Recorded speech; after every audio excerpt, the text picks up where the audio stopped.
ঘাম ঝরানো মেহনতি মানুষের অধিকার ও মর্যাদার জয়গান গেয়ে চাঁপাইনবাবগঞ্জে যথাযোগ্য মর্যাদায় পালিত হয়েছে মহান মে দিবস বা আন্তর্জাতিক শ্রম দিবস। শুক্রবার ১ মে জেলা প্রশাসন এবং কলকারখানা ও প্রতিষ্ঠান পরিদর্শন অধিদপ্তর রাজশাহীর যৌথ উদ্যোগে এক বর্ণাঢ্য র্যালি ও আলোচনা সভার আয়োজন করা হয়। জেলা প্রশাসকের সম্মেলন কক্ষে আয়োজিত আলোচনা সভায় সভাপতিত্ব করেন চাঁপাইনবাবগঞ্জের জেলা প্রশাসক আবু সালেহ মোহাম্মদ মুসা জঙ্গি।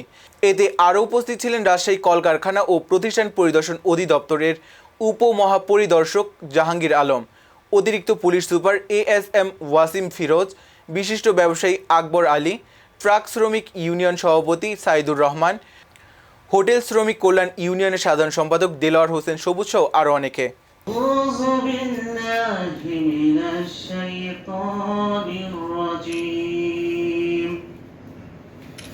بسم الله